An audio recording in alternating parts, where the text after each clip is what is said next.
Hey, so if you're new here, hi, my name is Jennifer Smith. I'm starting a new take on this channel, like homeschooling with me. We've had a lot of different struggles that we've had at home as a homeschool family come up. I know there are awesome families that they pick one curriculum and they stick with it the whole time. We've not been able to do that to save our life, apparently. It's just been kind of crazy. But before I get into all of what we're doing now, I wanted to go back and revisit some of my earlier videos. For example, the nature journaling resources that I listed. So at the time, um, I was trying different books.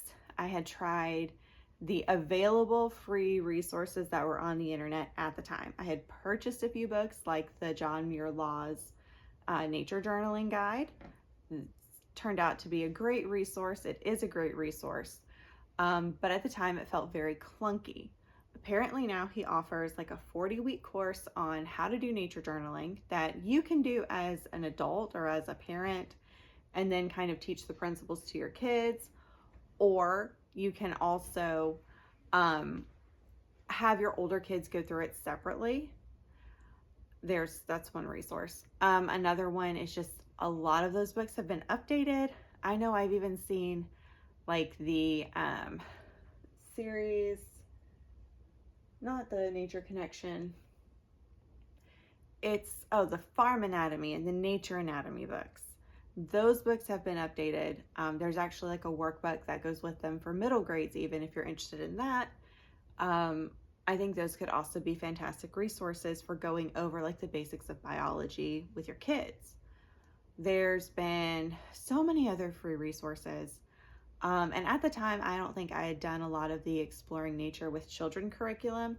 That one I actually did in a co-op with like second and third graders. That went really, really well. We only did we only did like 3 or 4 months, but it was really awesome. It's another way to get your younger learners involved, and it's a much more relaxed way of doing nature journaling or any kind of nature study. It was really, really fantastic. And I really loved being able to work with those great bunch of kids. Anyway, so those are some of the resources that I know of. I've not actually done a lot of nature journaling with my kids. We haven't found our groove. And for a couple of years, we spent more time working on math and learning how to read than anything else, because turns out my kids are very, very neurospicy. I'm very neurospicy. And so a lot of the things that work for people, especially who are just doing Charlotte Mason, did not really work for us. I do love that Charlotte Mason's principles included like children are born persons. They're full and complete as a whole. I also love the fact that she made it very apparent that children should just focus on getting better at what they're doing. Like if a child was struggling at the beginning of the year to read certain words or to spell certain words and they get better, we shouldn't be looking for perfection in children. We should just be looking for progress. That's something that, as someone who was raised in the public school environment, has taken me a while to kind of just let go of. Progress, not perfection, tends to be our goal as a whole in our homeschooling classes, community. Anyway, so those resources I really enjoyed and love, or those principles are what I really love. But as a whole, the way that they teach spelling, writing, grammar, a lot of those, even science, like the way that she taught science does not work as well today. The way that she taught grammar and writing does not work well with my students. And that's why we kind of do more of an eclectic style today. It's also why we have not focused on nature study as a whole. That may change at some point again. I don't know for sure, but it's just not something that we're pursuing right now. I think it totally has its value. It definitely has, like, there's really awesome resources available now that there weren't beforehand. And I love that for you guys who are interested in that. I love that watercolor as a whole has become so much more accessible. Like, you can buy the Paul Rubens watercolors from Amazon for fairly cheap, and they're really good watercolors. Most of them are only one pigment, which is huge in the artist community. You can buy amazing watercolor notebooks or sketchbooks that, no, it's not like Arches quality, but they're still really good quality and they're fairly affordable. Especially if you're just doing like a couple of washes of color and you're not planning on layers, like doing layers upon layers, or working to fix what you had done, they can be fantastic. So in that nature, in that vein, some of the books that I've done on watercolor have been the Watercolor in Nature book by Rosalie Hazlitt, and I think she's actually done a couple of things with John Muir Laws.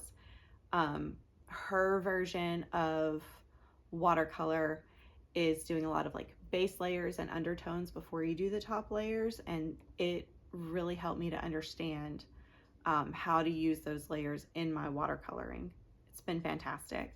The second one is the Paint With Me series. I've been doing the Paint With Me in the Forest.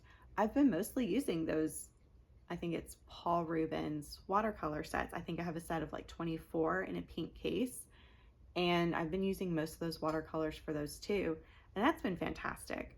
The watercolor paper in those books is actually really thick, and you can add a lot of watercolor to it, a lot of water to it. You can take away some of the paint really easily, and they work really well.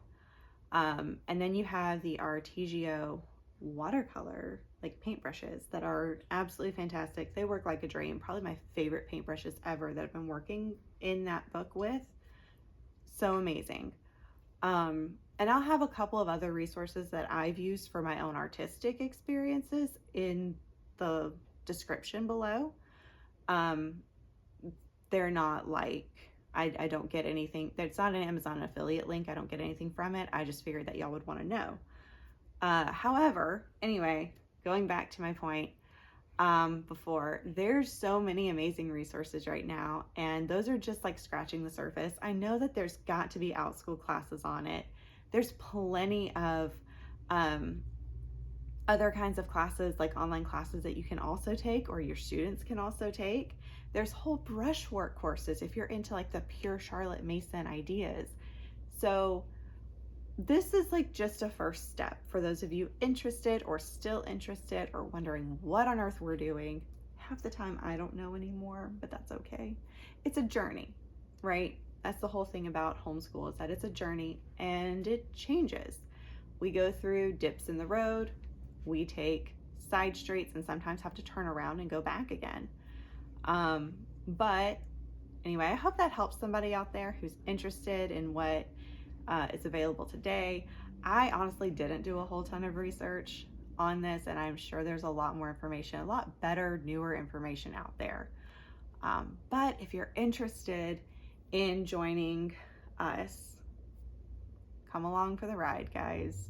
It's gonna be bumpy, but it's gonna be a lot of fun too. So thank you for joining me today, and like and subscribe and follow if you're interested. Bye.